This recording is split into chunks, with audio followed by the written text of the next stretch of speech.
Sitting down and talking to someone can be the greatest weapon of them all. Hello and welcome to my review of Doctor Who Series 12, Episode 7, Can You Hear Me?, written by Charlene James and Chris Chibnall and directed by Emma Sullivan. After the Doctor drops off her companions back home in Sheffield for a few hours, Graham gets a vision of a trapped woman asking for help. Meanwhile, Yaz and Ryan's friend Tybo have nightmares and awaken to see a dark-clothed man. When Ryan witnesses the man's fingers detaching and inserting themselves into Tybo's ear, he vanishes along with Tybo. The Doctor gets an alert from 1380 in Aleppo, Syria, where she finds Tahira being terrorised by a threatening creature that has taken everyone else in the mental hospital.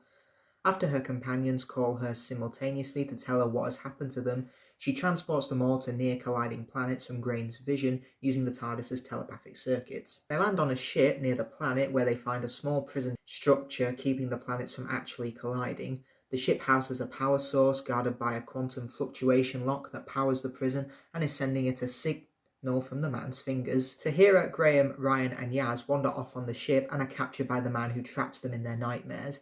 The Doctor manages to open the lock just as the man confronts the Doctor and introduces himself as Zelin, an immortal god. He reveals that it was his plan all along to use the captured humans to bring her there and trick the Doctor into opening the lock. The prisoner is actually another immortal god, Rakaya. Zelin had been transmitting the captured human nightmares to keep Rakaya sane. The two gods take delight in seeding chaos in mortal beings, which led to those on the near-colliding planets to turn against them and imprison Rakaya. The Doctor is captured as the gods go to Earth to feed off humanity's nightmare. The Doctor manages to escape and free the others. She's able to control Zelin's detached fingers. She also realises the creature that attacked Aleppo was from Tahira's nightmares, thus it cannot attack her. Using the creature, the Doctor lures the gods to Aleppo, and using Zelin's fingers, she traps the gods and the creatures in the prison for eternity.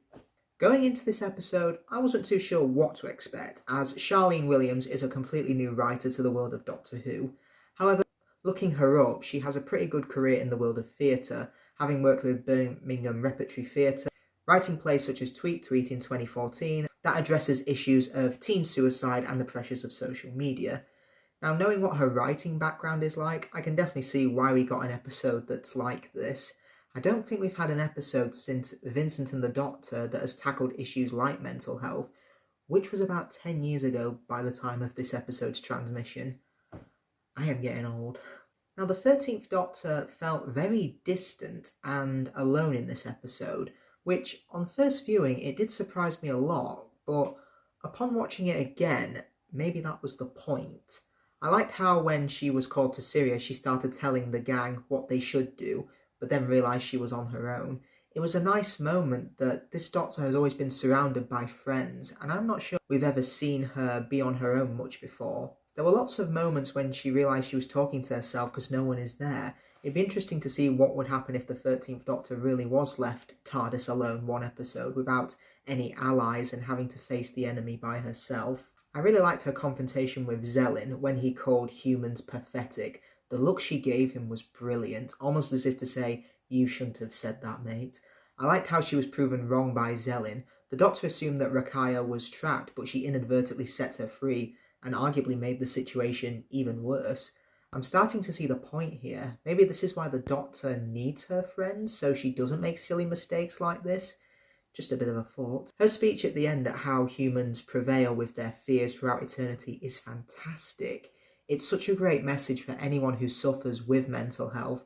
Every day you overcome those thoughts that tell you that you're worthless or you're not worth being alive, and it's a strength that everyone has. Just getting through one day when we've got those thoughts is enough to keep anyone going, I think.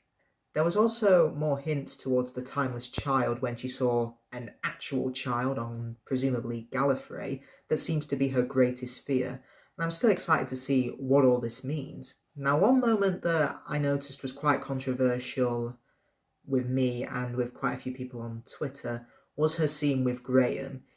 He opened up to her about his survival of cancer and his fears about becoming sick again. All she does is say, "Oh, I'm socially awkward," and she just walks away to the console to plan the next journey. Graham wanted to pour his heart out to her, and Her excuse was that she's socially awkward and doesn't feel like listening. That just felt really out of character for me. The Doctor would never refuse someone who is asking for help.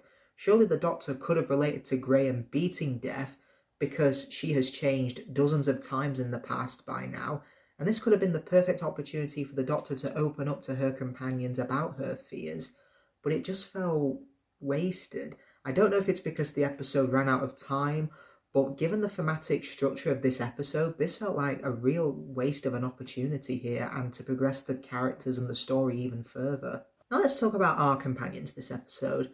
I'm going to start with Yaz. I've made it no secret in the past that I found her to be a nothing character over her 1.5 tenure on the series. However, this episode really helped me sympathise with her a lot. The flashback sequence showing that 3 years ago she ran away from home, it was a really effective sequence. Yaz couldn't even look the police officer in the eye at the start because she didn't want to hear any of her sympathy.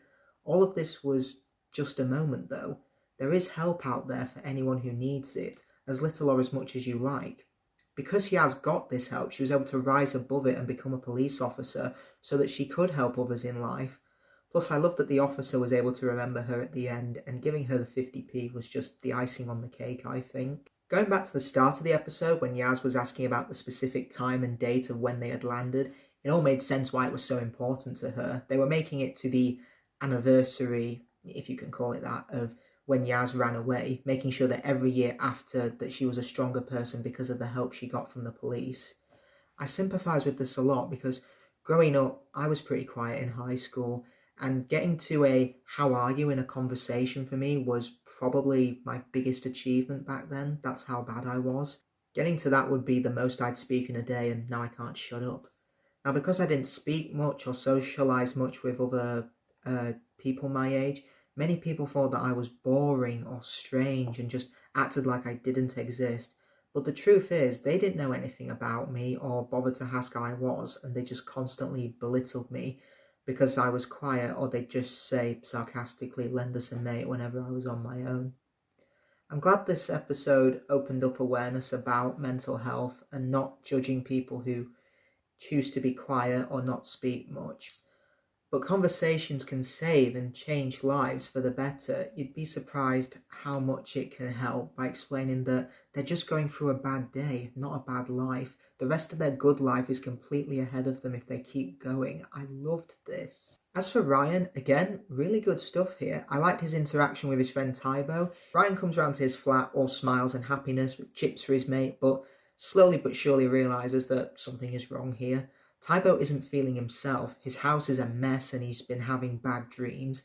I love that Ryan offered to sleep over just to make him feel that little bit more safe. And I really like the nightmare scene that he went through. Seeing Tybo as an old man and the world has burned while he's been away, I think that's a nice callback to Orphan 55.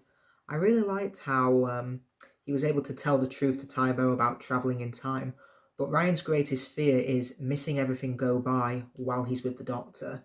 Now, yes, they're in a time machine and they could easily go back whenever they want, but it changes for Ryan as well. What may seem like minutes or hours for them feels like an eternity for Ryan. What if he misses everything while he's not here?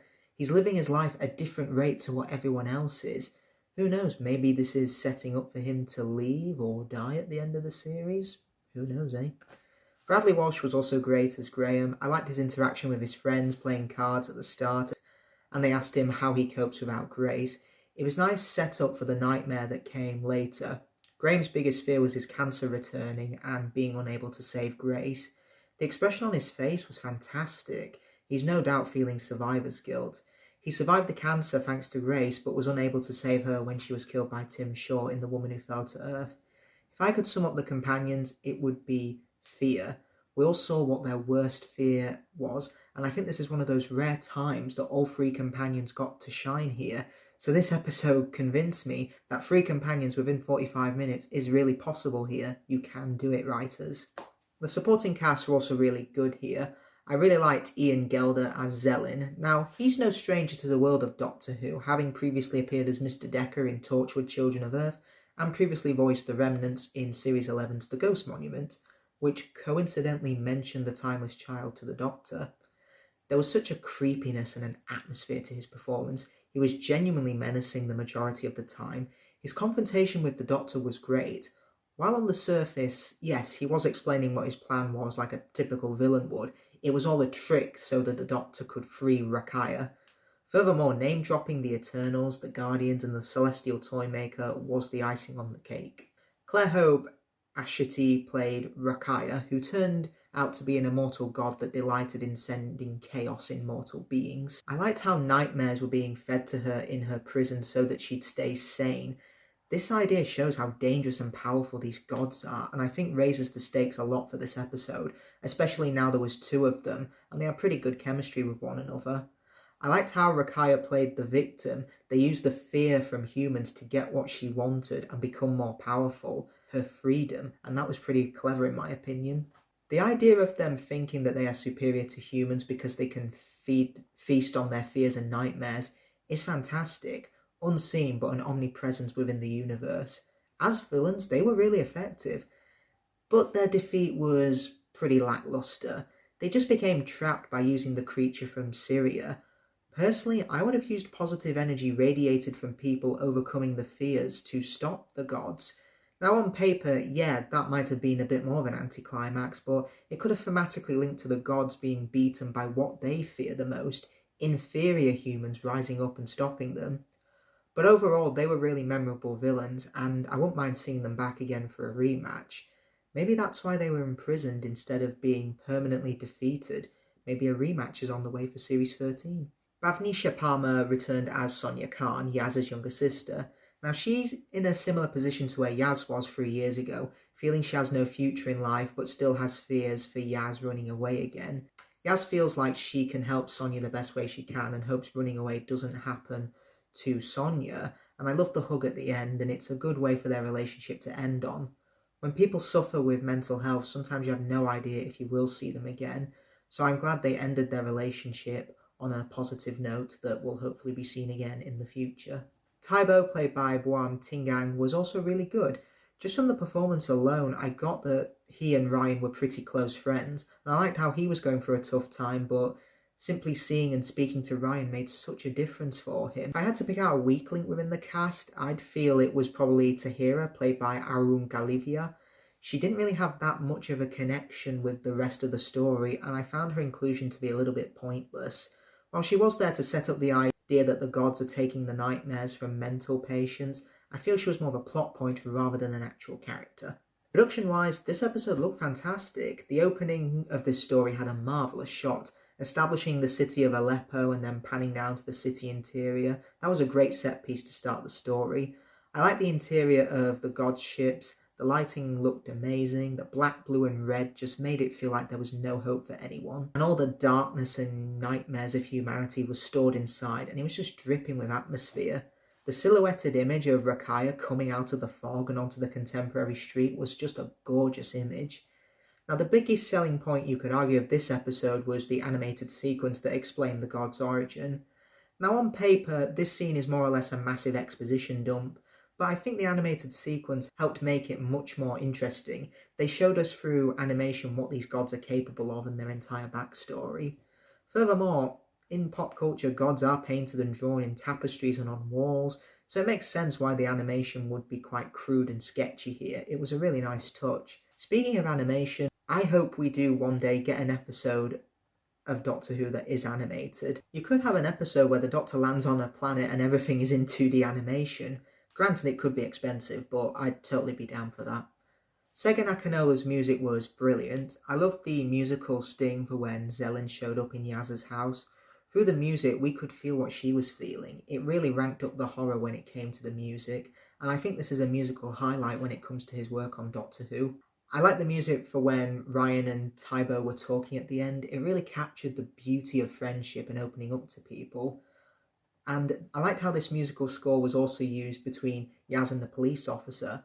But at the start of the scene, there was no music. But when they both sat down and Yaz started to come round more, the music once again kicked in, as if to symbolise that Yaz's humanity was returning. It was just terrific stuff. If I had criticism, I would say that the plot could have been a bit stronger, as the narrative didn't feel very flowing at times.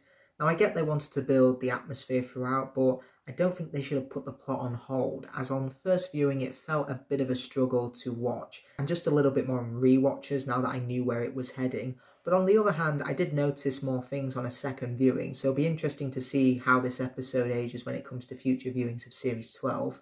So, to conclude, Can You Hear Me is quite sloppy in areas, but with excellent themes about opening up and mental health awareness, this is a very relevant episode for the world of today. Superb production values, a beautiful score, and great performances help elevate Can You Hear Me as something special in Series 12 and Doctor Who's history.